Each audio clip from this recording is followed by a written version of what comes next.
Ladies and gentlemen, welcome to Wrestling Art with Chris Things. Ray! Do the hammerlock! I do the hammerlock! Ray! Do the hammerlock, you turkey necks! Yeah, do the hammerlock! Alright, here we are, episode 13 of Wrestling Art with Chris Things. I am your host, Chris Things Brian. I'm an art dude. I'm a wrestling dude. I'm a life dude. But this is the show about the wrestling art, and this one specifically is our Match of the Week edition, where I pick what would be my favorite match of the week. I do an art about it, and then we talk about it. So this works out quite well because it ends up being a match that I really like. So I'm not talking about something that was just kind of meh, generally quite good. And I don't know, I guess with the wrestling things I have a bit of a varied taste, so we change it up a fair bit. But this week is quite a good one because we've got a tremendous match from 1992 with the great tag team of Bam Bam Bigelow and Vader. Big Van Vader against the duo of Keiji Mutoh and Hiroshi Hase, and this is just one of the greatest matches I ever did see, one of the most enjoyable things. I've got my dear friend Mr. Jaims Vanderbeek on to talk about that, but we'll talk about that a little bit.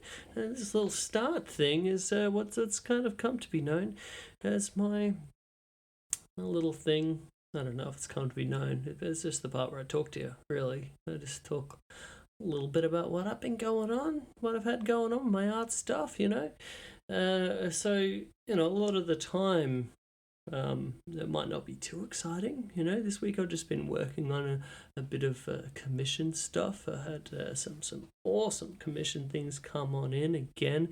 I think I mentioned last week I've got to keep a little bit hush-hush about that stuff till it officially comes out. But I'm working, I'm grinding, I'm getting the things done.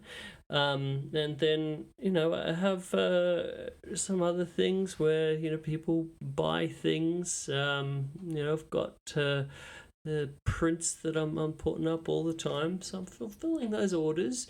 But one of the things that I'm really focusing on at the moment, which I mentioned last week, is the new book. So, and the lead up to the sequel to Way of the Blade, the AEW edition of that book. I'm looking back each week on the previous initial Way of the Blade book, which again, perhaps some of you, that's where you originally heard of myself. But, so this week I shared another match that I really, really loved. The Prinsky of the famed I Quit Steel Cage match between Tully Blanchard and Magnum TA. And my word, that is a great match. But I thought it was a really fun illustration as well, sort of really capturing that sheer violence of the whole situation, and the spike, the blood, all of the things. The cheeky mullet of Tully Blanchard, I thought that was pretty awesome. And also the beautiful moustache of Magnum TA. It's a all-time moustache mullet combo right there. But yeah, that original book, as I mentioned last week, quite a commitment in terms of doing 100 illustrations, and I can't even remember how long it took me. I want to say it was maybe 4 to 6 months, maybe a little bit longer, but I was working a full-time job at that same time. But man, it was such a funny thing because you go through waves, right? When you're doing something like that, it's a passion project, obviously. So when you're doing something like that, you go through waves of being really excited about it, and then just by the nature of a job that's that big, you also go through waves of times when you're like, all right, this is getting a little bit old. right? Which I hate to even admit, now when I look back at it, to even think that something that, honestly, I think was such a cool thing that I got to do. It was such an amazing growth experience for me again, but I don't want to look back at that and think that that part of it was a not so great experience to do. I feel like I should be grateful for even getting that. But I think there's a reality to that when you're plugging away at something, a big project like that. You are going to have some moments where you're a little bit like, ugh, man, I feel like, drawing something else. But I'd always come back to just loving it again. And the coolest part was that I was going through this list of matches. So the author of the book, Phil Schneider, just an amazing mind for curating wrestling, I think. I've been a big fan of that dude for a long time, going back to the Death Valley Driver days and Segunda Caída, and then even back to the Schneider comp tapes. But so he basically sent me a list of his favorite bloody wrestling matches, and then I'd go through and I'd watch these matches, and then I'd work out what was going to be my favorite moment of that match to illustrate, I guess, to represent the match. So in some ways there was a lot of pressure for certain matches, because you really want to deliver, especially some of the big, more famous kind of matches. Kind of like this I Quit Steel Cage one that we're talking about, because everyone's known about that. It's on a lot of people's lists of the greatest cage match of all time. But you also sort of go through some matches that you've never actually even known about, and there's some really nice surprises throughout that. And I think it was those surprises that kind of kept me coming back to being like, man, this is so cool. Watching a weird match from like IWRG in Mexico, or some 80s match with MS1 that I watched a million years ago, and kind of forgot how great it was. Sangre Chicana as well. That the stuff that keeps you coming back and be like, man, I fucking love this. And I'm still like that, even with this match of the week thing that I'm doing right now. Try to always be grateful. I guess that's where this rambling rant was going, and that's sort of it, I think. Let's try to see the positives in sometimes challenging situation. Let's just try to see the positives there. It's always fun to be had. All right. That's my Chris Things moment of Zen wisdom. I don't know, but let's throw over to Chris in the studio for our match of the week.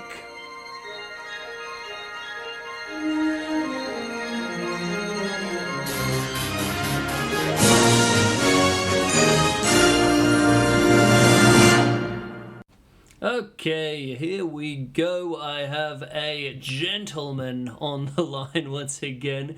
Maybe a familiar voice for listeners of the show now. My former esteemed co-host from the Grown Men Watch This Shit podcast.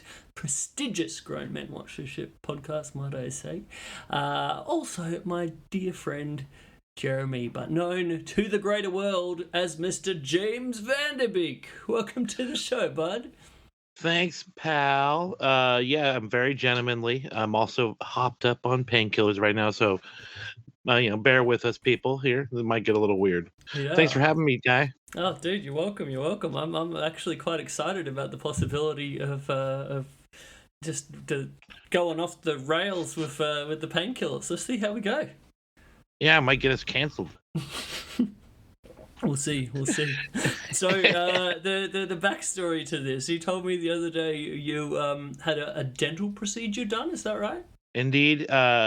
So I went to the dentist a year ago, and they noticed some of my gums in a certain area were, decaying a little bit quicker than they like to see. And they asked me if I want to do surgery then, and I'm like, I can't really afford it, so let me think on that. And then went in to go appointment the other day, and they're like, this is getting like a situation where you may want to pull the trigger, otherwise you might lose that tooth. And it's Oh a dear. tooth right in the front, up top, one of the two, my showing teeth, my fancy teeth, the ones I go around and show everybody. You're going out Yeah, teeth. my going out teeth, the ones where I won't look like Bam Bam Bigelow, but it's a tooth in the front. Ironically enough, You could join quite a popular or famous wrestling group there without the front teeth, between Foley and Mark Briscoe. As you said, Bam Bam there. Who else we got? my stepmom. Oh, But she's not a wrestler, but she is missing her front tooth. So anyway, yeah, I didn't want to be white trashy or than I already am. So yeah, when I got the surgery, it hurts like the dickens. Not right now though, and it's causing me to lisp more than I normally do, so I sound probably fairly silly. Um, but the worst part about it, dude, they told me I couldn't smoke weed for 2 weeks, and that's like my thing. yeah. So I, you told me this, and I thought that quite peculiar. I'm like, why? Why is that a thing? Is it a thing where the weed mixes with the painkillers and that's bad business, or what? with most dental procedures, they don't want you smoking because it creates suction in your mouth, and that can mess with the sutures. And for instances that people who have root canals, it can create dry socket, which is really bad. And my, tooth would not heal properly, and that'd be kind of a dumb thing to do after paying to save the tooth and then fucking up, making me almost definitely lose it. You know what I mean? Yeah, we don't want that. We don't want that. No. Man, I'm learning things. So yeah, if I had not gotten the surgery, it's pretty much guaranteed in the next couple of years that tooth would have fallen out. By getting the surgery, I have a fighting chance to keep this tooth, which what I want. Dental implants are expensive, so this was a cheaper route to go. It was like in-house procedure. They just brought me in, cut my gums open, cleaned out an area, packed it Ugh. full of some stuff, and then re-stitched me up. When I came to, well, I wasn't out, but when they were done, I was sitting up. It felt like I was in somebody else's mouth because the entire thing was so numb. It was really, really ridiculous. And then I was trying to, hang on. So you felt yeah, like you were in someone else's mouth. It's like so you're in almost like a someone, tripping not in their experience mouth, where the dental like, studio is a mouth. no, I'm sorry. Like I said, I'll sound really stupid with all these painkillers. I meant my mouth was not I my just own. take things very literally. Yes, Okay, indeed. okay. I felt my mouth was not my own, my friend. I couldn't feel any of it. The entire thing. It was wild, and I had to drive home. And yeah, Oh, that doesn't sound advisable. well, I never went under. It was just a local anesthetic, but my entire mouth and face was numb. Right. I looked so stupid, drooling a little bit. But yeah, all is done now, and hopefully this will heal up. I go back in 2 weeks for them to check it out. I bought a bunch of edibles to hopefully tide me over in the meantime. Oh yeah. And I get to eat soft things like mashed potatoes and macaroni, and they said ice cream. That sounds like it might hurt my tooth. But yeah, That sounds good. That sounds good. yeah. I on the edibles, for some reason I thought, I don't know, that just the idea of edibles disappeared to me. So I was thinking you'd have to be on the straight and narrow there for a little while. But no, that sounds much better. What is your preference when it comes to edibles these days? I don't really do them typically. The problem is I'm a big guy and I'm such a regular smoker. They don't really do much. They don't do a whole lot of damage for me. So I like got these little sodas which are 100 milligrams. So I'm drinking them I'm doing about half and getting a slight buzz. If I drank the whole thing, I don't want to be dumb in case something happens. But I've like pounded 100 milligrams on other podcasts just to sit and talk and got super stoned. Honestly, my tolerance level is shit. This might help me out a little bit, not smoking for 2 weeks. Yeah, I'd be interested to hear when you're finally able to get back on it, whether you feel like a I'm flying, Madonna man. very first time kind of situation. Yes, indeedy. Yeah, that sounds good. It's funny you say the edibles because we made our own cookies for the first time the other week. We're going to like a Pink Floyd show at the planetarium, and I was like, you know what? I feel like we could why don't we just make some kind of like brownies, but blondies, if you're familiar, because I'm allergic to chocolate. Sure. So we did them like a white chocolate macadamia kind of thing. And my gosh, they came out so delicious. And just at the right level to where it's always tricky for me with edibles because they're so delicious. You just want to eat more. Yeah. And then I don't have the problem like you're saying where you have a big tolerance. So I got... I get pretty fucked up if I have too many. So that's the thing. But it was delightful. We had them when we were going to see the Iron Claw, the advanced screening over the weekend. What? Not that would necessarily be somewhere that a situation that I would suggest you want to trip for. I'm so tripping. This is so sad. The last movie that I had edibles for, get this, no joke, was Oppenheimer. What? Actually, that'd be good, though. Two of the most... The visuals. That was actually the visuals would be rad. Yeah, two of the most depressing movies. But yeah, sad as shit. Yeah. But, no, I mean, it wasn't a high amount for the Iron Claw. It was just enough to sort of get you a bit more immersed in the story, I thought. And yeah, I just thought it was bloody tremendous, fantastic movie. I look forward to when you get to see it. Look forward to your thoughts. I won't spoil anything, but I mean, I assume you're pretty close to the story as well. Yeah, I know the majority of it, and I know they changed some of it, but watching it actually acted out is going to be a whole different thing than just oh, that's sad, but oh, here's a guy conveying those emotions for me directly. I'm like, oh my god, this hit me hard. Yeah, I'm not looking forward to being crying in the theater, so I was waiting for it to come out. Maybe somebody will download it.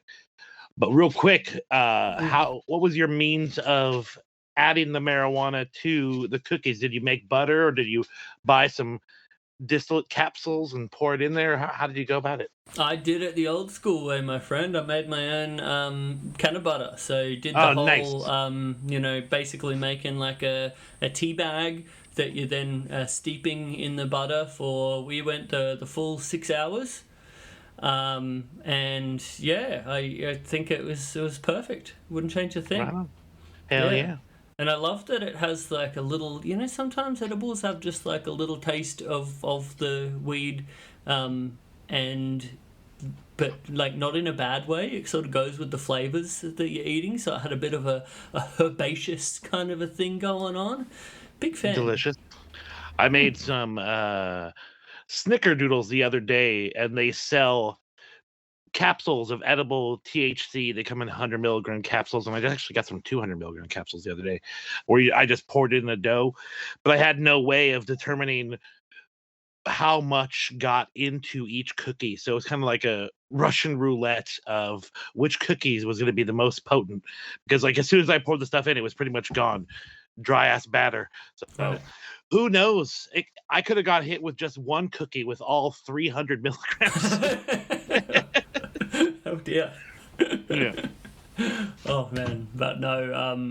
The movie again. I won't get into too much specifics, but there's some things where I think with the general duration, it was like around about a 2-hour movie. I think where if there was more time, if we were talking about this being like a Oppenheimer kind of runtime, or like a Killers of the Flower Moon kind of runtime, I think there could have been a lot more interesting stuff they could have done with getting a bit more into like Kerry's story.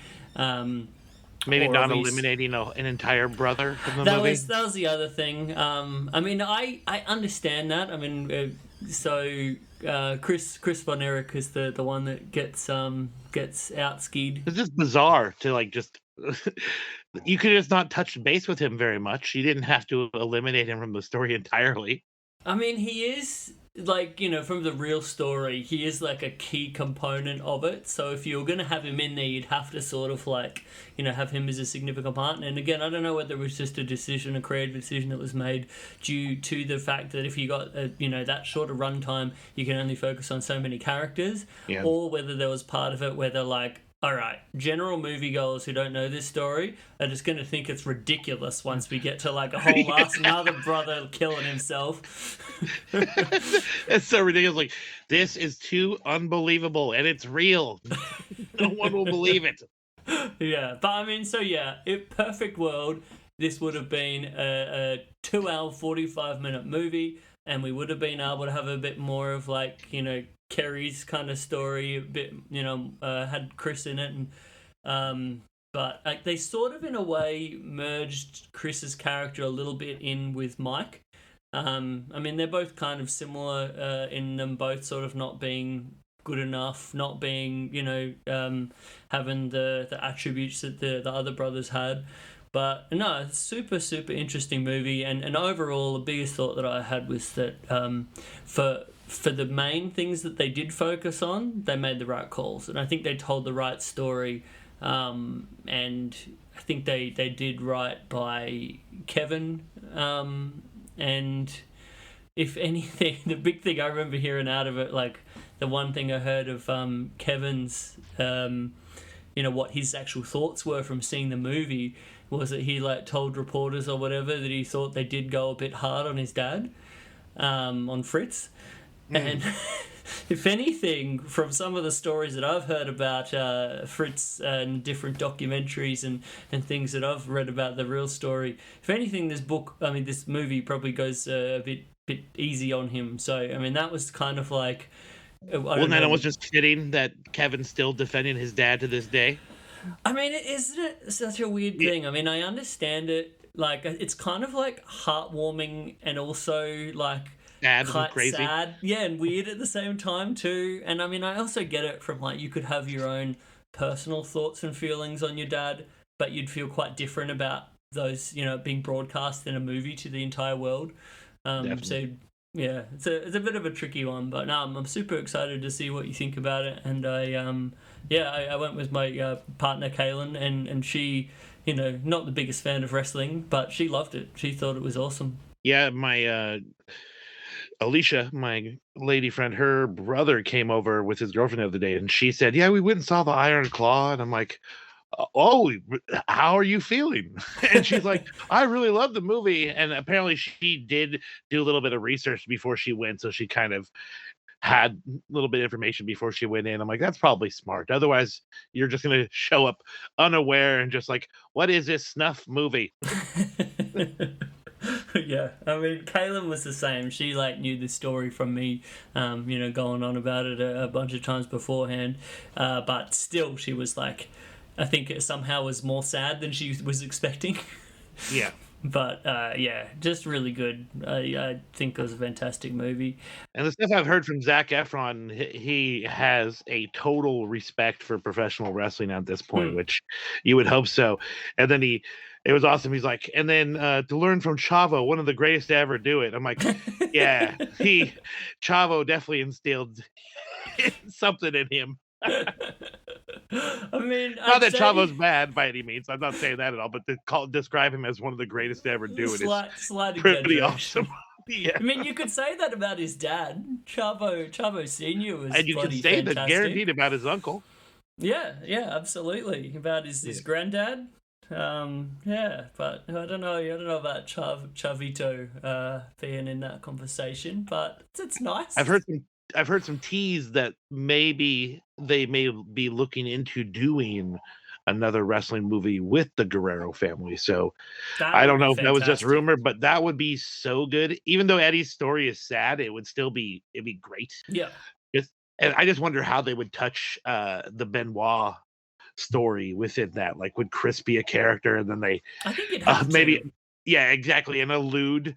That'd be so funny. They show a picture of him like just looking all it's like sneaky and like underhanded, like they're planting seeds and foreshadow what Chris would later go on to do. I mean, I guess it depends how you do the movie. Like, if you end it at the bit where Eddie dies, then obviously you don't have to go into the things. But it'd be hilarious if they just terribly like had Chris Benoit saying, "You know what I do? I just love my family, and I would never ever do anything to hurt them, guaranteed." Oh my gosh, that's so terrible. Oh man, but I do think there's something super interesting in the idea of a Guerrero family movie. For sure. Hell yeah. Because between like the Chavo and Hector as a tag team, and like Chavo's stuff in the LA territory, and like then obviously Gory Guerrero being one of the most famous names in the history of Mexican wrestling. Like I think there's so much interesting stuff there, and like the idea of how much pressure, or that family alone transitioning to American wrestling instead of just Mexican wrestling. Like that's a story alone. That's tremendous. Yeah, for sure. I think that'd be super interesting. But that's our little movie talk for the Movies. For the week. Movies, wrestling movie talk. We'll brainstorm. We'll come up with a better jingle for that. Yeah, that jingle's not great. Yeah, it could do with some love, I think. A little bumping up, punching up, Yeah. So, anyways, you hit me up to a couple days ago, maybe last week. And you're like, the match of the week one, I'm pretty sure you're gonna like. And I go, oh yeah, and boy, were you right. Thank you, my friend. I felt a little bit after sending you that because I had a feeling that you'd dig the illustration and the match, of course. But after I sent it, I was like, oh, this is being a little bit assuming here. I'm basically telling someone they're gonna like this creative thing that I did. But no, I was pleased that you said that I was right. Yeah, indeed. Yeah, I was mainly the first thought was I know we'd talked about in the past about eventually doing a Bama match. So knowing that this Bam Bam match finally had made the history books of the match of the week, that was the main thing. But outside of that, I think for the illustration itself, I just love the sheer girth of it. Between like Bam Bam and like Vader coming off the top, just like so much girth in one picture. I'm quite proud of that. Yeah, it's awesome. That particular shot within the match is like, it just pops up suddenly, but it's so striking and it like captures the entire screen. Like, yeah, it's really, really well shot. Like you don't see outside of what Vader's standing on, none of the ring ropes like blocking anything. So yeah, it's really tremendous. Thank you. Yeah, it was a tricky one because as we're going to talk about, this match, this amazing Bam Bam Bigelow and Big Van Vader against Hiroshi Hase and Keiji Mutoh. Bam Bam and Vader, collectively known as Big Bad Dangerous, I believe. Which how is incredible awesome as a fuck. name is that, man? Yeah. Like if you were gonna put on like all of the greatest tag team names of all time, that is definitely up there, right? 100%. Man, but so this bout took place in the 1st of March 1992 at New Japan's Big Fight Series 1992 Day 1 New Japan Pro Wrestling 20th Anniversary Show Special Event, Second Super Warriors in Yokohama Arena. A slight mouthful of a show title, but I love it. I love it. A young 11-year-old Jeremy Tate was not even aware that Japanese wrestling exists, and Bam Bam Bigelow was over there doing it. And an 8-year-old Chris was at home probably enjoying... I don't know, were Teenage Mutant Ninja Turtles still big at this time? I would have to think so. When have they not been huge, friend? Yeah. Big special part of my childhood right there. But this was like watching it going in. Muto and Hase are the champs. They're the IWGP heavyweight tag champs at the time, and we have these plucky challengers in big bad and dangerous. Oh my goodness, the way the song they come out to, I don't know what it is, but I want it. I gotta find it because I think I need to enter to it because it's it ripped. The most badass, like, and the more you listen to it, the better it gets. Because I was just rewatching the match today to get it a bit more fresh in my brain. and this version that we watched was on archive.org, and it actually has the full entrances intact, which when you watch a lot of this old New Japan stuff, and especially if you'd ever watch any of the New Japan World stuff, they criminally cut out the entrances. I'm assuming for, copyright reasons or what have you. Of course. But, like, this was such a treat, just getting to see the entrances intact, hearing this incredible music. It was, like, such a just visually, cinematic kind of thing, like, in them coming out to this big, massive arena, and just between Vader and Bam Bam and all of their, like, preening to the crowd and shit. And then when Muto and Hase come out to also... I'm not going to say equally, but almost as fantastic theme music. Just like so quintessentially like early 90s Japanese wrestling.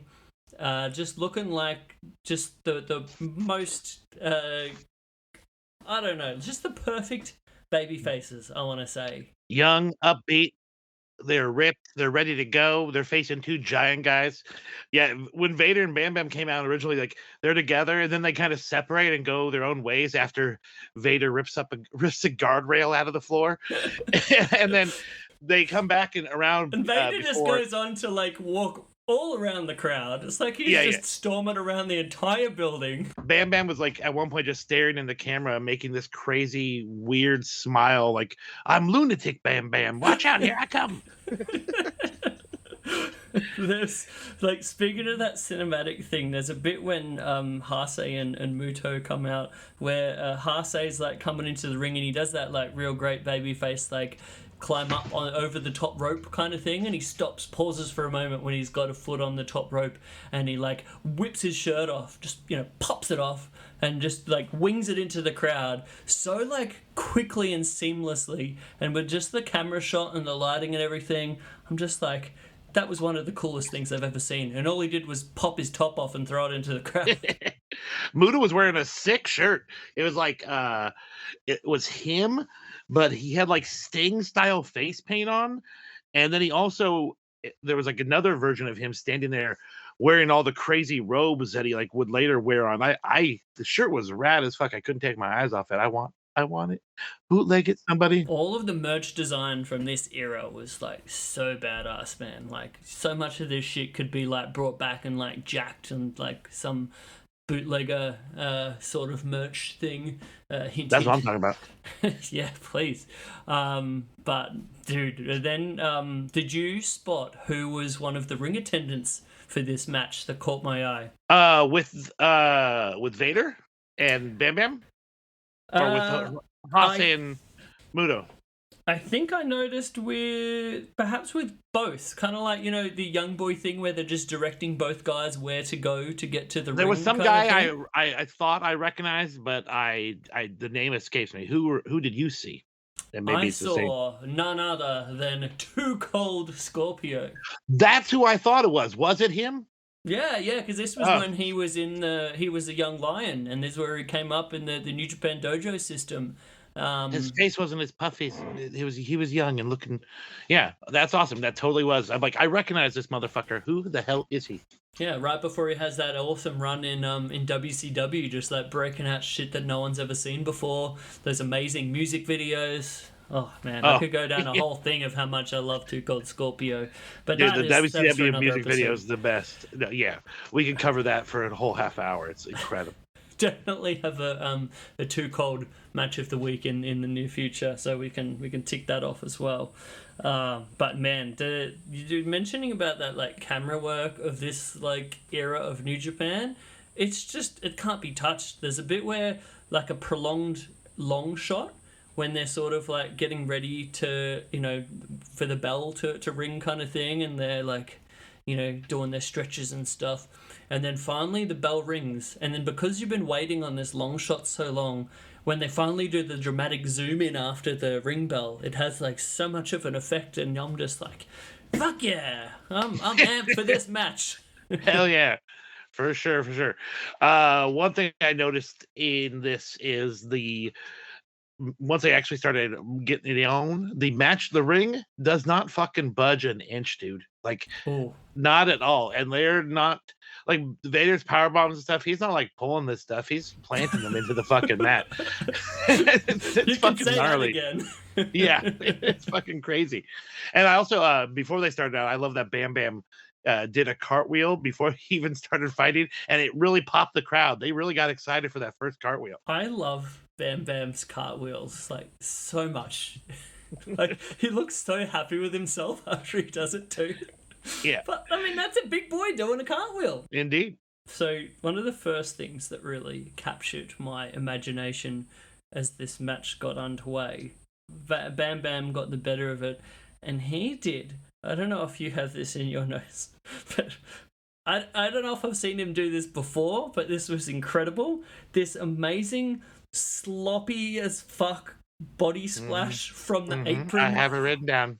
Over the rope into like a body press on his opponent, and it was like fucking amazing. I loved it so much. The way he landed, it almost felt like the ropes fell down behind him because he went straight down, and you would think his legs would have stayed up a little bit, but no, he went straight down flat.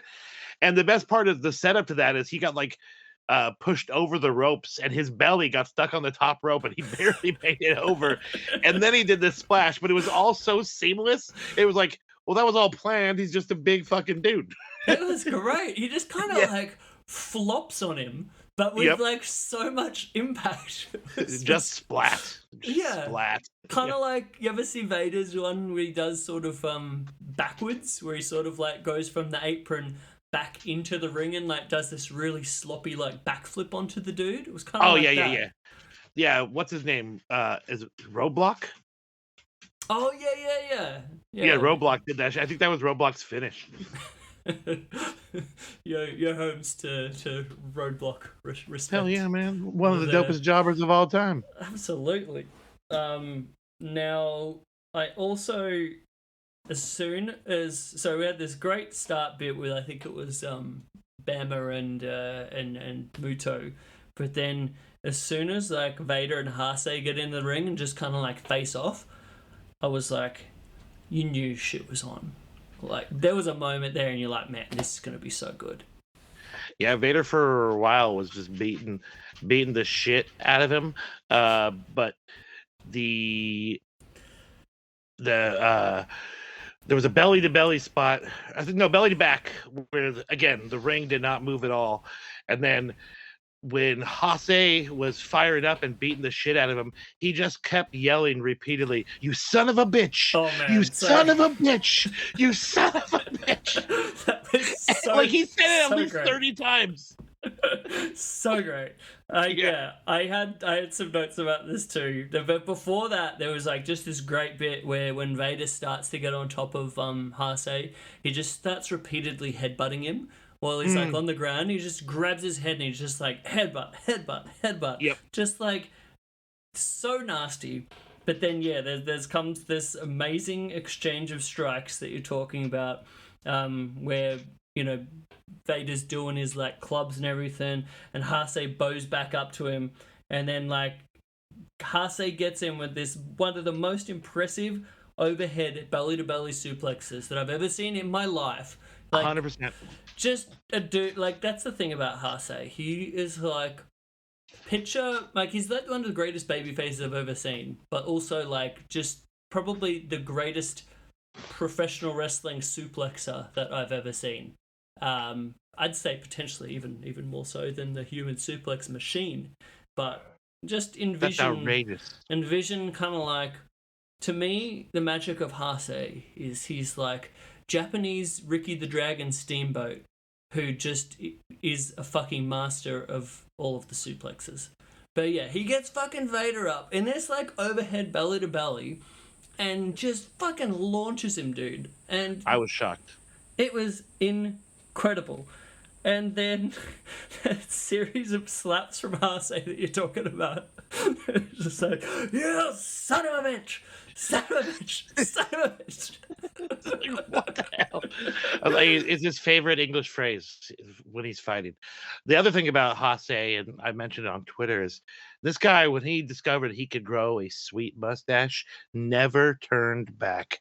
And then Later, he got into politics. And I think he shaved it off. But before then, goodness gracious, the mullet and the mustache, I was gonna say such a wrestling look, dude. this entire aesthetic, man. Like between that beautiful, it's like a silken mullet, you know, and then like Hogan's hair.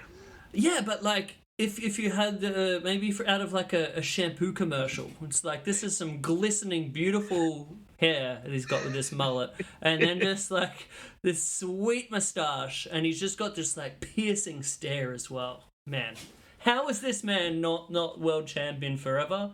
I don't know. He actually never won the IWGP heavyweight strap, if you believe that. That's wild. Right before that spot, the belly to belly, there's actually when the headbutts you were talking about, and Vader laid him out with that lariat. I love that Bam Bam was on the apron. He just goes, "Yeah!" Cracked me up. There was quite a few bits throughout this match between like Vader and Bam Bam like amping each other up verbally that I was just like, this. Do you know this? I think this might have actually been the first ever Vader Bam Bam tag match that I've actually like properly sat down and watched as well, and I was just like, this is just the perfect tag team. I love it. It's awesome. It's what's the best about it is my two favorite big man. I'd have to say Bam Bam is number one, but Vader is definitely a close second. I know most people would probably go Vader first because he was a multiple-time world champion, but I just love Bam Bam's whole vibe. He's fucking rad as shit.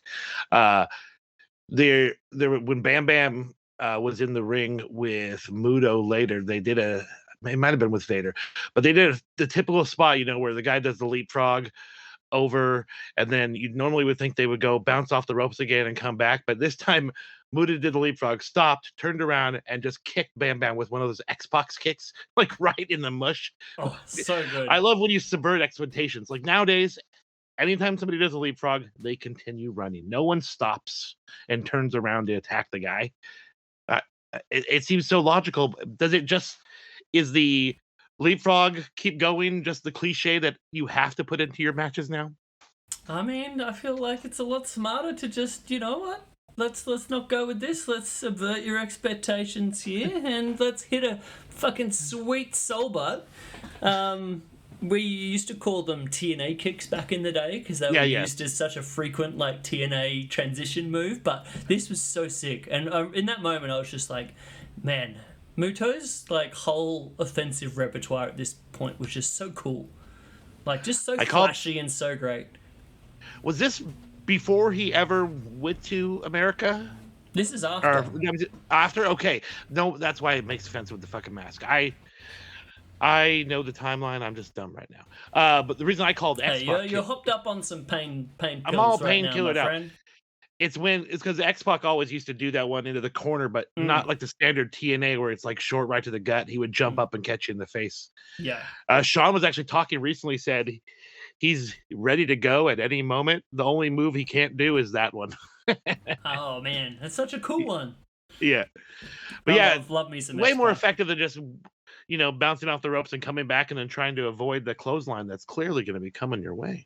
Yeah, exactly. And shortly before this, did you notice this was the first? There was quite a few moments through this match where I was like this is going to be mutual Bam Bam appreciation society here. I hope everyone's ready. But there was some things that Bam Bam did in this match to where I forgot how awesome he was at these things. And the first thing that I really noticed, outside of that amazing flippy floppy splash, was just one of the best vertical suplexes I've ever seen in my life. He just got him up so high and so fast and hit it with such dynamism. I was just how have I not noticed this before? He also does another suplex later in the match that's a real proper almost a bit more of an amateur wrestling kind of one where he does that sort of turns with it as well. But man, I did not think Bam Bam Bigelow did such sick suplexes. And apparently, because I never heard about Bam Bam hurting anyone particularly bad, he must be incredibly gentle and light, and with how big he is, everything looks so fucking awesome. So yeah, big ups to Bammer. I love it. At this point, they're basically just hitting so many big moves as well. Might I just add that in there? Like, they get to working the heat, and it's like you expect certain tropes from, like, the heat of a match, right? Where it's just like, oh yeah, a bunch of headlocks, whatever, take care of the dude, some stomps, don't really fuck them up too bad.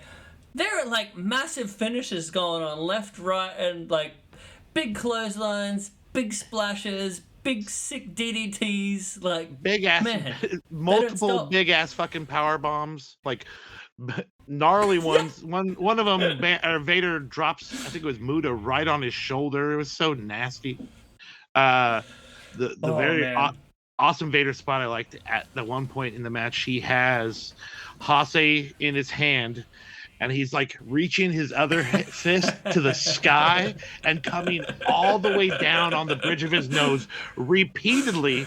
But that just got Hase all fired up, and he just started slapping the shit out of Vader, and then Vader just clotheslined him again and killed him. It's like such an awesome sequence that showed like the best parts of both guys. Dude, you know what I mean? Dude, that was officially my favorite part of the match, and I know I did the illustration of the double team move, but and I think I did that because it more captured more of the dudes, and it was just a really cool, like, just iconic kind of image.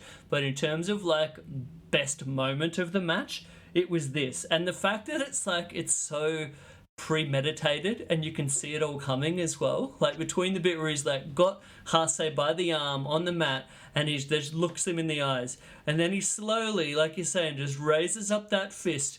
Hase's just looking him in the eye, looking at that fist going up. He like holds that fist up, looks in the camera, looks at Hase, and then just starts punching him so fucking hard in the fucking mouth. Each time reaching all the way back up to the sky. So good. And like Hase looks in so much pain taking these, because I'm sure they're a fucking bitch to take. No. Seeing Hase's reaction, he takes like 3 or 4. He has those big ass gloves on, which I don't think it's helping much. Oh my gosh, no. If anything, they probably make them hurt more because Vader can punch him harder without fucking up his knuckles. There you go. Man. Then when Hase, like you're saying, like bows up out of it, like he just kind of, he takes like, I don't know, 3 or 4. It's like enough, and then he's enough. Just, fuck this. Yeah, pops up, throws him off, just starts nailing him with these epic slaps. This is the moment where I was like, dude, this is a fucking war. This is like everything that I love about professional wrestling summed up right here. I got fired up, man. So did I. And that was sort of the magic of this match, if you like talking about the whole thing. I think the heart of this match to me, as much as obviously Bam Bam does some rad shit, Muto also later on, does some really cool stuff too, and but I think the heart of this match is this like underdog war between Hase and Vader, and it sort of like repeats itself a few times, but man, I can't say enough good things about this, hey. For sure. The moment that you actually ended up drawing comes up here pretty quick, and for the fans who are just listening to this, maybe have not looked at the drawing yet, it's Vader is climbing to the top rope.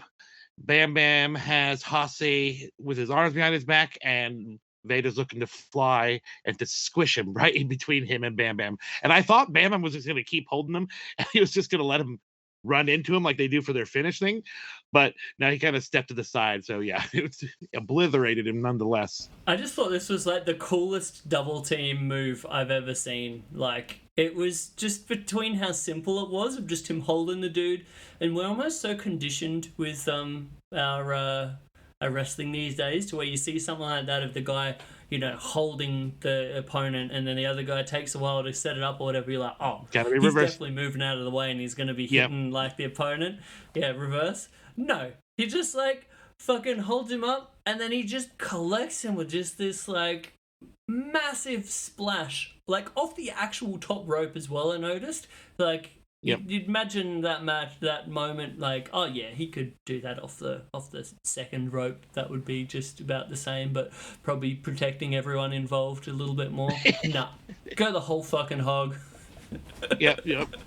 And it just one of my favorite the versions of those type of oh spots is remember back in the day, I think it was Scott Steiner was holding somebody and the giant jumps off the ropes and delivers a drop kick, but the guy moves out of the way, so he drops kicks the shit out of Steiner. I'm like, even if he had not moved out of the way, that would have fucked up Steiner and that guy. Like, what the fuck are you thinking? Giant with a drop kick. Oh, this moment was so sick. It's like Vader is almost like one of those giant aeroplanes, just like closing out the sky with just his sheer girth coming off the top, and the crowd is like eating this up as well. And oh man, yeah, there was as soon as I saw this, I was like, yup, this is most definitely the moment that I have to illustrate. Yeah, the shot looks so much different than the rest of the match too. Like the way the shot is structured, and there's so much because it's kind of shooting up, and they've got so much black from the audience and the ceiling area. Yeah, it's really really striking. Good contrast. Yeah, thanks, man. And the color thing was kind of a thing that I played with for a little bit, and then I sort of committed to just like creating this whole like really hot, warm kind of thing with the pink or salmon. Yeah, salmon. I love my salmon kind of color combos. I like to say salmon because it's obnoxious. I'm a big fan of sounding out silent letters. Nothing wrong with that. Just letting everyone know there is an L in there in case you forgot. Yep. But yeah, this was again like an example of like this. It was a sick double team, man, and it wasn't like it took place like during the finishing sequence. Like, this was basically just another big ridiculous move that they hit during the heat. Of, like, just another thing that he looked like he fucking obliterates the dude. Like, can you imagine taking that? Like, a dude of Vader's size just giving you, like, a full-on, like, body block off the top rope, and you're just taking it? No, thank you. That's one of the ones where, like, I'm like, can we think of a different idea? There were so many moments during this match to where I was like, man, I think so many other people would have had any of this suggested to them, and they would have been like, yeah, nah, I'm actually good for not wanting you to do that. But yeah, man, props to Hase and Muto for just being like, we're just going to take it all. Yeah, we're badasses. You were talking about Bam Bam's suplexes. This is right after the moment that you drew. Bam Bam did that beautiful butterfly backbreaker where he just perfectly gets him over, and then it looks so gnarly on the landing. I'm like, ooh, that one probably hurt a bit. That was lovely. Hey, that reminded me of like Jericho used to do ones a little bit like that back in the 90s WCW. Oh, yeah, definitely. But yeah, it was sort of like another one of those Bam Bam moves to where I don't remember seeing him do them that much, and like watching his more well-known stuff in ECW and in WWF back in the day. So super cool. Do you catch the spot where the big bad dangerous fellas were beating up on Hase, and Muta runs in to break up the double team, but he stops like 3/4 away across the ring and stands there until the referee turns around and tells him to go away? Did you catch that? I didn't, but that's great. It was so funny. He looked like he was going to come in and break up. He just stops, and the referee's like, hey, go back. And he's like, okay. I'm not gonna argue with the referee. He has some my respect. I liked it. The other thing that I noticed when Vader was getting his offense on during this point in the match was just, I don't know if this stood out to you, but seeing Vader just hit people real hard where you don't generally see people hit people in a wrestling ring. That's one of the best things he's good at. You know, he just randomly just boom, boom, boom, boom, boom, boom, boom. Like rapid fire all over your fucking body. There was a bit where he like lifted, I don't know if it was Muto or Hase, his arm up, and then just like hit him real fucking hard in the solar plexus. It's just like, that looks like it hurts so much, and I just honestly respected how unnecessary it was. He's a mean man. There was a sequence that featured Hase being a badass again, where he was doing a series of lariats, but he was like doing the wind up with your arm before he ran at Bam Bam, and Oh, he couldn't get Bam Bam off his feet. He got Bam Bam reeling, where Bam Bam hit the ropes after like I think 2 or 3 of these, and then Bam Bam comes back and lariats the hell out of Hase. Did you hear how bad the crowd booed after that happened? Like they weren't booing very much, but after that happened, they're like, "Boo! We really wanted Hase to whoop you." it's cause Hase did such a great job of that. I call it like the chopping down the tree, you know, the chopping down the redwood kind of moment where he's like coming off with these clotheslines over and over again, each one stumbling him a little bit more, like just. And again, with the winding up with them, like that is just fucking pro wrestling as fuck to me. For sure. Just if you want to nail like the magic of what professional wrestling is, that is it right there. And then the subverting their expectations of him like taking the line at the end, so good. But the crowd was like, just weren't they going like up and up and up through this? Like some of these crowd reactions, especially towards the end, were just amazing. Like you'd hear them and you're like. Oof, it was a bit particularly where I can't remember what it was, but there was such a what's the word, like a stomping kind of from the crowd, like you could hear the stomping through the stands. That was it it was like a this really great backslide near fall that Muto catches him in. And then everyone thought it was going to be the finish. And they just kicked out, and then this like vociferous reaction. Man, they went totally bonkers. Doesn't get better than this. After that, the whole lariat spot where Bam Bam got the better of Hase, eventually got the tag to Muta, and they exploded on that hot tag. Like, yeah, they were all in. Some of these, like one of the false finishes, they like bit on it so hard, and it was amazing because I totally was like, oh, that could have been the finish. I had no idea how this match or what the outcome of this match was. So the whole time I was like, oh shit. So yeah, this fans actually contributed quite a bit to the and as he should, the overall energy to the match itself. Oh, absolutely. Nowadays, like people are so conditioned to just like making their own noise the entire time that you don't get to appreciate the ups and downs. Yeah, it was like, and I think I've even said this before in the podcast, sometimes you watch current wrestling and it's like the crowd just like is there with like trying to do their chants where it's like, oh, this is the bit where we do this chant, or like they're trying to like get themselves over or all that kind of stuff. Yep. Whereas like this was just so much more of a organic crowd reaction to where you're just like, this crowd just really fucking wanted their guys to win so bad against these like big gigantic American monsters. And it was just like so simple but so beautiful, and it also helped so much that Bam Bam and especially Vader were beating the fucking shit out of them so badly. And just like, man, there's something that I think needs to be said about professional wrestling being so much better when it looks like it really hurts. 100% is. That was the biggest thing to me in this. 100%. And unfortunately, sometimes it really hurt because it was, for the most part, outside of everyone knowing what's going to happen, it was pretty much real. Like there was no pulling of these power bombs. Like Vader, when he is doing a punch to a guy's face, he may be pulling it slightly, but not much.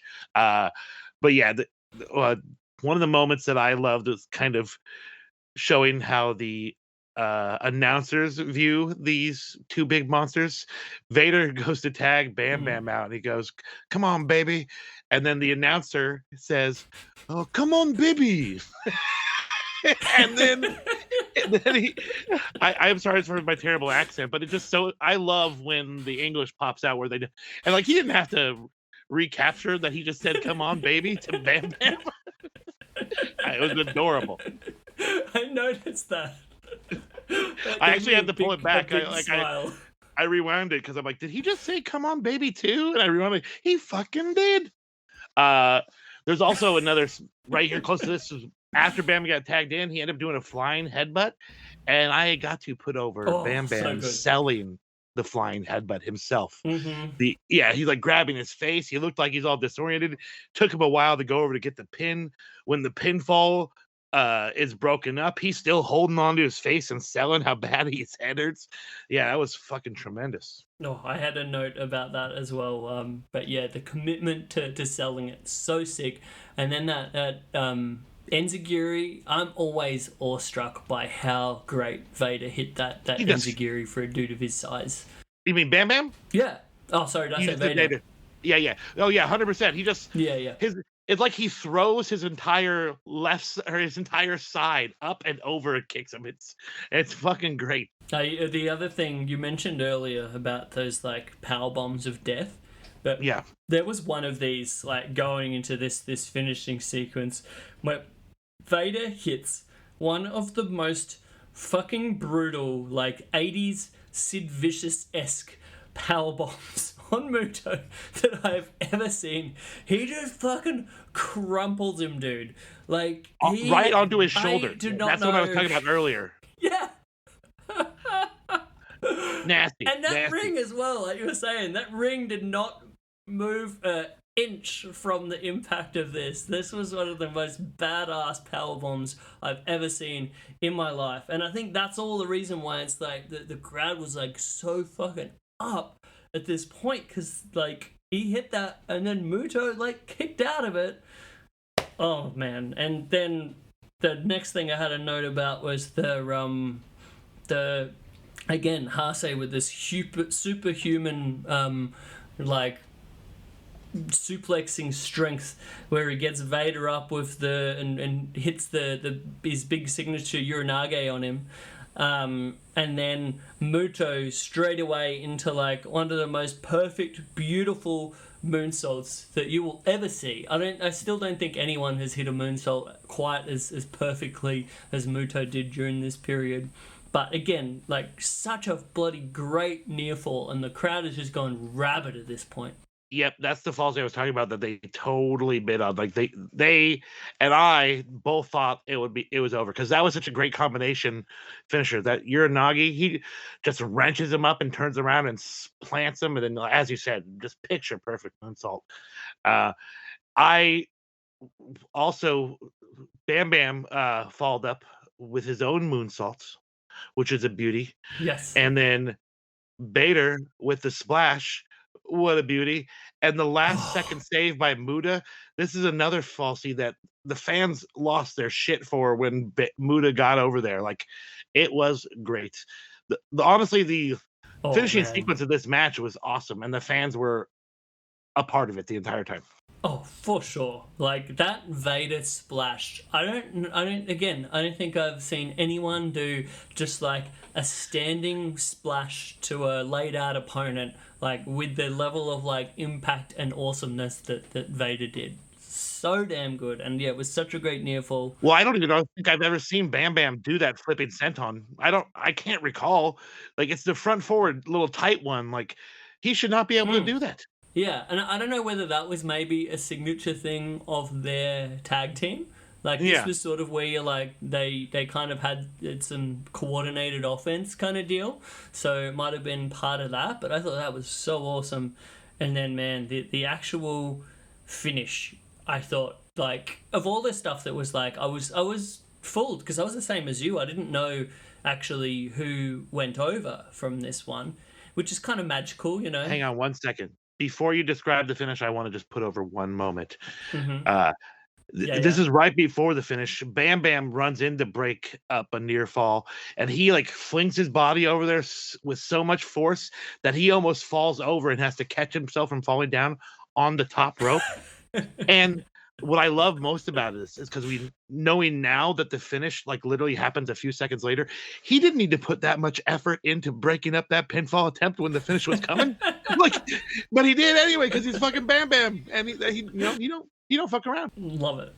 But yeah, the fucking, I don't know if it's the simplicity of it or just the two big dudes, like, just so the finish is both of them just doing this running, best way I can describe it as like a running double big man body squish.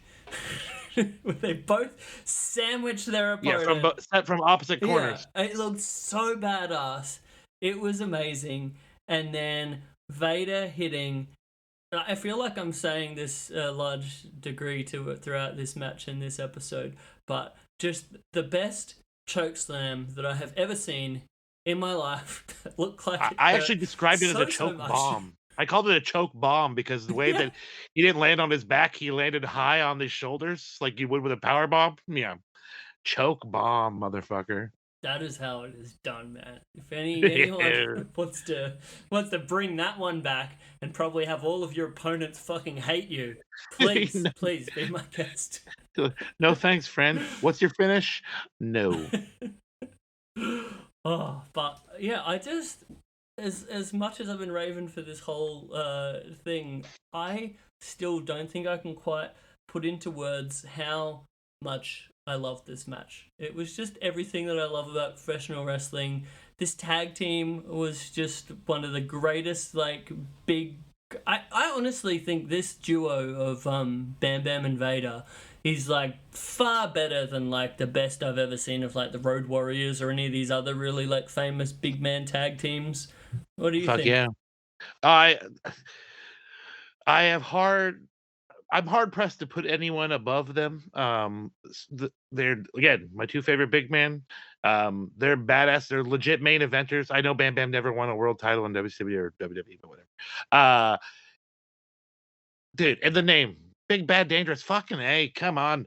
Somebody, I think it was Cobra Clutch Club, put out a Big Bad Dangerous shirt, and I scooped it up. Like $13 for the greatest tag team ever. Give it to me. Oh, nice. Give it to me. Man, Cobra Clutch Club does some great shit. And the biggest, most criminal part about this, with this tag team that we're talking about, Big Bad and Dangerous, they were not together for very long.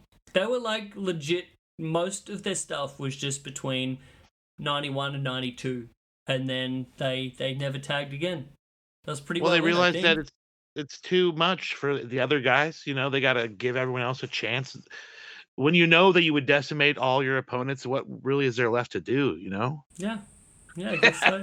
Or maybe 90. But I mean, before I watched this match, I actually watched. Did you know there was a singles match between Vader and Bam Bam before they formed a tag team? I was, because I've seen GIFs of it, yes, but I've never watched it. I've definitely seen GIFs. I watched it because I was originally like, oh man, Vader versus Bam Bam.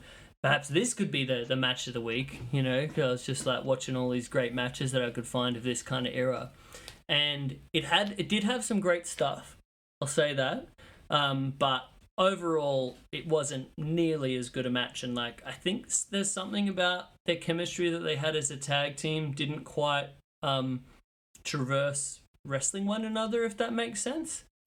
And then the other thing was, I think Bam Bam, this was like 89, 88, 89, that kind of era. I think Bam Bam was a lot more green. Before he went back to WWE? Yeah, I think this was like watching him fast forward from 88, 89 through to 92, and you're like, man, this guy's gotten so much better. But the funniest part about that match, actually, when I think about it, was there was a bit in it where because the actual referee of that match is Antonio Inoki. Oh shit! So I think they were like building up a thing with one of them wrestling Inoki, or both of them wrestling Inoki or something after this one happened. And there was a great bit where they actually were doing like some wrestling, like some wrestling holds and stuff through the match. I don't know whether they were like trying to impress Inoki kind of thing through this. So they're actually like working some holds and shit. And Bam Bam has like Vader in like some sort of arm submission, and Bam Bam like reaches towards the ropes to like break the submission, and then Inoki just tells him like, no, don't get the ropes, break out of the move kind of thing. He tells him, show me some fucking wrestling, you bitch. That is awesome. And then wait, it gets even better. And then Vader looks at him and then just punches Bam Bam so hard in the eye. Wait, no. What you said? Bam Bam looks at him and punches himself in the eye. No. So Vader to get out of this submission. You Sorry, said Bam Bam so again. to get out of this submission, as per Inoki's, suggestion, he's like, all right, fine, just punches Bam Bam real hard in the face, and then Bam Bam looks Pretty straightforward. Bam Bam looks at Inoki afterwards, like, what the fuck, man? That's fucking great. So that was the highlight of that one. Oh, speaking of Inoki, fucking I just saw a picture today of Shibata is helping training Inoki's grandson. So Inokiism lives on. Damn, that'll be interesting. I heard some rumors swirling because Nakajima is currently doing a bit of like carrying the spirit of Inoki in All Japan at the moment, and there was some talk of I don't know whether it was just someone joking or whether it's actually murmurs of Inoki's son potentially coming in to do like a heel manager kind of shtick in All Japan or something. I don't know. We'll see. Interesting. But man, did you watch the Nakajima and Charlie Dempsey match? I saw bits of it. It sounded sick. I haven't got my way around to watching it yet. I was planning on getting to it this week, but there's honestly been so much great wrestling going on lately, man. I haven't even watched Wrestle Kingdom yet. That was the other one I was like mainly looking to check out because of how great I heard Danielson versus Okada was. But yeah, that Dempsey Nakajima match sounded fantastic. And coming off the heels of like that last match of the week that we had with that amazing match between Nakajima and Kento Miyahara, I'm just like, man, how does someone just turn it around and have so many great matches in such a short period of time? Nakajima is on a tear, dude. Yeah. I hope somebody gets him at least. I wish AEW would get him over to stateside for a little bit, maybe just a little jaunt in AEW. That'd be pretty rad. He's talking about they've got that sort of deal between NXT and All Japan at the moment, where Nakajima was talking about defending the Triple Crown in NXT, which I could not think of a worse thing to happen for all concerned. I saw that. Yeah, I was like, that'd be so weird. Like, it'd be more interesting if it was against like Nakamura on the main level or something. But yeah, I just think Nakajima's got that untangible charisma, and he's also like tremendous. Like, you could just look at the guy, he didn't even just say a word, and you're like, that guy's a bad motherfucker, and he's cool as hell. Yeah, and he's been so great for so long. Like, I honestly remember watching Nakajima like in ROH, like, OG ROH back in the day in like 2008. Similar like time he was having just fucking banger after banger in Old Japan and Noah. Like, he's been fantastic forever, and he somehow keeps getting even better. I just love that dude. For sure. So hey, how much money do you want for the actual original? Do you have like this done on, or did you do it all digital? What's that? Oh, for the print? The print. Oh yeah. Have you actually? Yeah, how could I maybe talk you into sending that my way? Maybe a little exchange of money. I don't know, maybe some logo work. I don't know. Yeah, dude. Yeah, we could definitely do that. I got for everyone out there who may be similarly invigorated by this match of the week illustration. I have it available to purchase prints on my website at christhings.com.au. So everyone can check that out by ranging from the HQ basic prints that get printed up stateside, varying up to the more deluxe ones that I get printed up over here on fancy thick textured stock archival print, all that kind of stuff, and then I send those over myself. So I'll hand sign it and include a little bonus in there for yous. Maybe chuck in a little Chris Thing zine action going on as well. But yeah, I mean, another thing with these matches of the weeks, I do every now and then have people who are so interested in it, more so than wanting the print. They actually want the original drawing. So with all of these, I know a lot of people sort of do their stuff starting out, in the computer on their Wacom tablet or whatever. But for me, I don't know. I think it might just be my sort of a stylistic thing, or the way, I kind of do it. I have to do it on paper, at least for the initial kind of drawing. So I always do like an initial, pen on paper kind of drawing. And then I'll scan it in and color it digitally and all of that. But I do have some people every now and then who are like, "Dog, I want the original, drawing that I did for it." So on a case by case basis, if anyone ever is after those, hit me up. That's what I was talking about. Yeah. Well, same. So I would be very tickled for my dear friend Jeremy to have that one. So we'll work that out. Oh yeah. Lovely. But thank you so much for just raving about this match with me for an hour, man. No problem, buddy.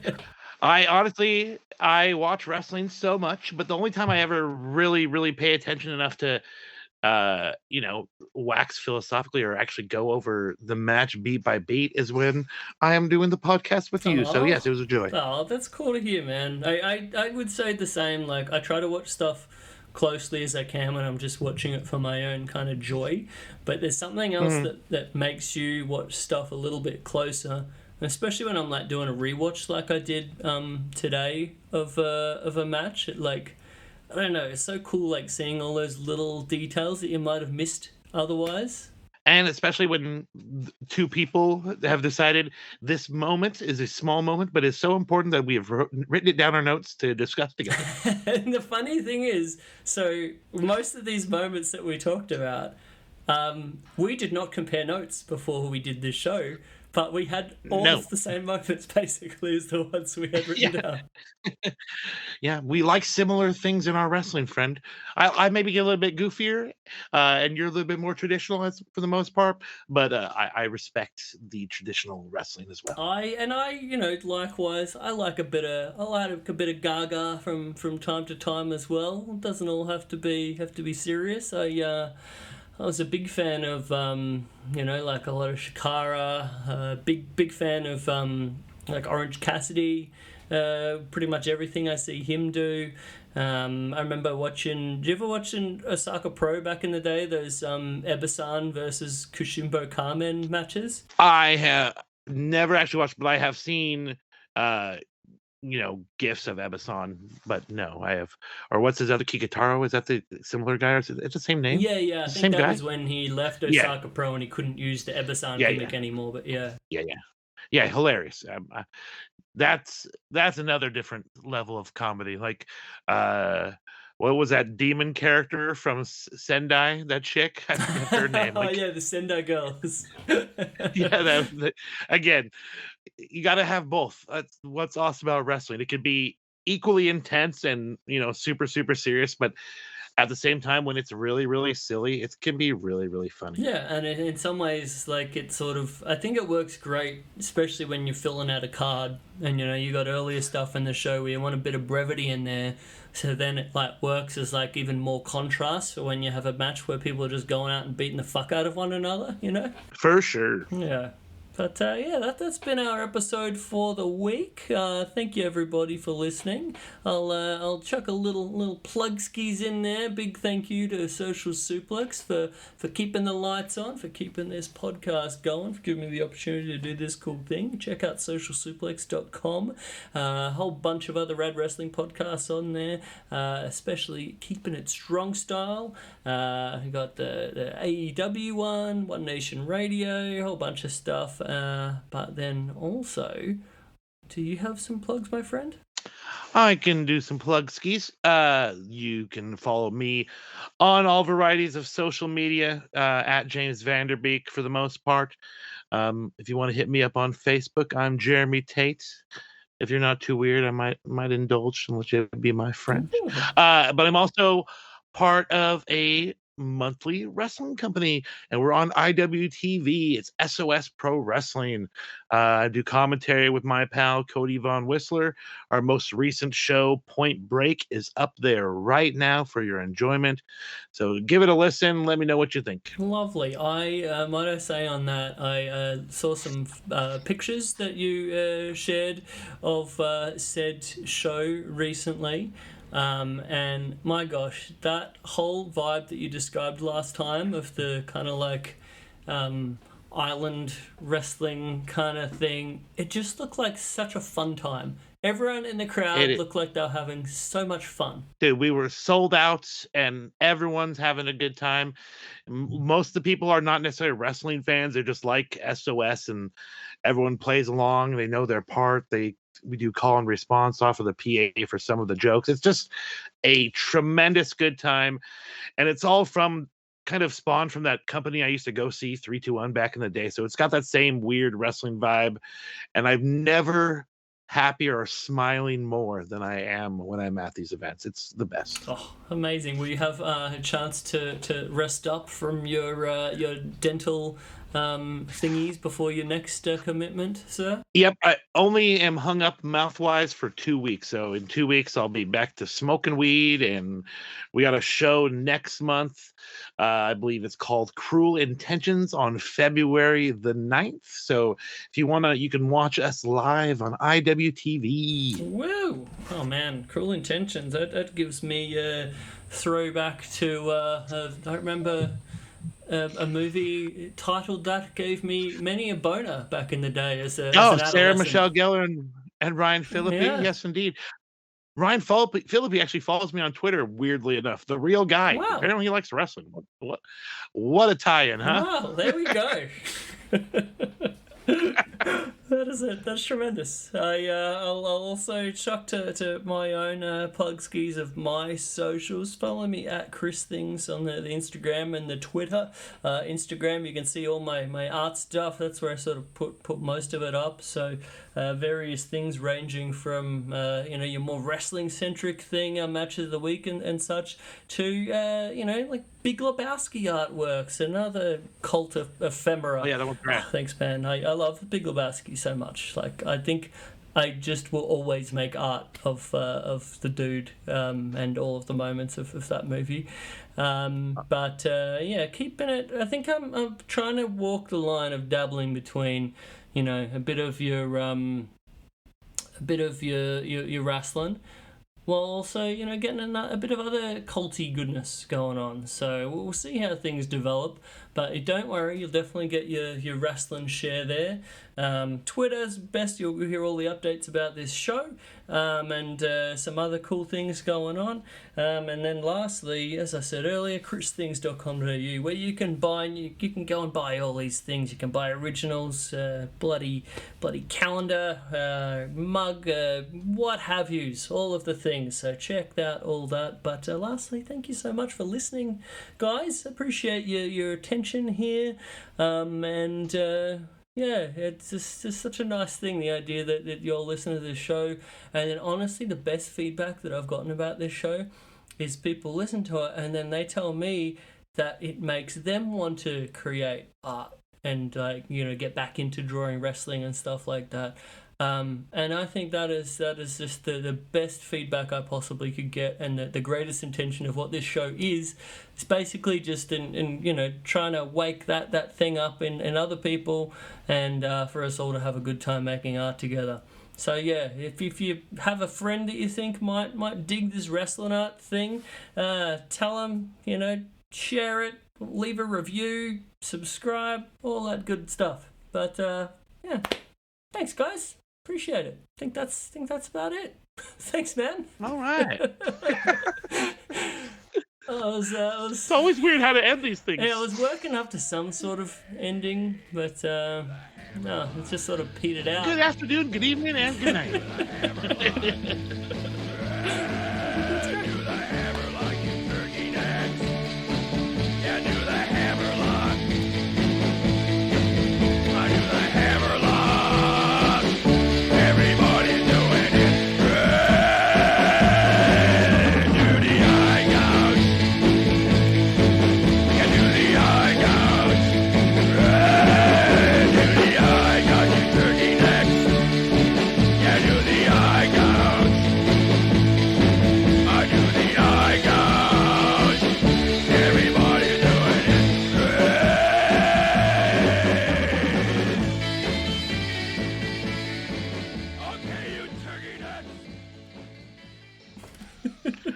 All right, yeah, man.